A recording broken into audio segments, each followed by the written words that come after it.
ஜம்மு காஷ்மீரில் செய்தியாளர் சந்திப்பின் போது உருது மொழியில் பேச கூறிய பத்திரிகையாளரிடம் பிடிபி கட்சி தலைவர் மெஹபூபா முஃப்தி கோபம் அடைந்து தமிழ்நாட்டு முதல்வர் ஸ்டாலின் பெயரை குறிப்பிட்டு பேசியுள்ளது கவனம் பெற்றுள்ளது.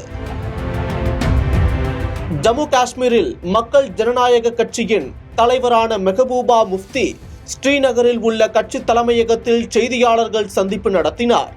செய்தியாளர்கள் முன்பு அவர் காஷ்மீரி மொழியில் பேச தொடங்கிய போது உருது மொழியில் பேசுமாறு பத்திரிகையாளர் ஒருவர் கேட்டிருந்தார்.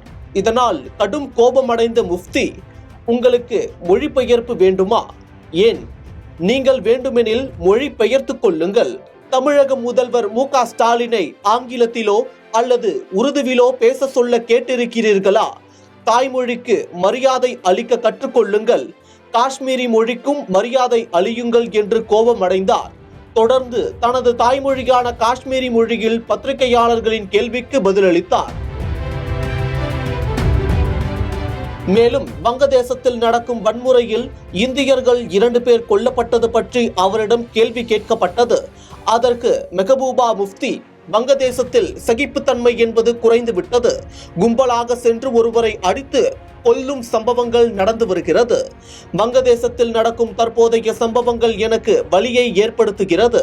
ஆனால் இப்போது வங்கதேசத்தில் கும்பல் படுகொலை நடப்பதை கண்டிக்கும் நபர்கள் அது போன்ற சம்பவங்கள் இங்கு நடந்தபோது மௌனமாக இருந்தனர். ஜம்மு காஷ்மீரில் அரசு சார்பில் நாடு முழுவதும் வாழும் ஜம்மு காஷ்மீர் மக்களின் பாதுகாப்பை உறுதி செய்ய வேண்டும். அரசு சார்பில் அமைச்சர்கள் குழுவை அனைத்து மாநிலங்களுக்கும் அனுப்பி வைக்க வேண்டும். குறிப்பாக உத்தரகாண்ட், இமாச்சல் பிரதேசம், ஹரியானா மாநிலங்களுக்கு அமைச்சர்கள் குழு செல்ல வேண்டும். அங்குதான் காஷ்மீர் மக்கள் மீது தாக்குதல் நடத்தப்படுகிறது என்று கூறினார். சமீபத்தில் உத்தரகாண்ட், இமாச்சல் பிரதேசம், ஹரியானா மாநிலங்களில் ஜம்மு காஷ்மீரைச் சேர்ந்த வியாபாரிகள் மீது தாக்குதல் நடத்தப்பட்ட நிலையில் மெஹபூபா முஃப்தி இக்கருத்தை தெரிவித்துள்ளார் என்பது குறிப்பிடத்தக்கது.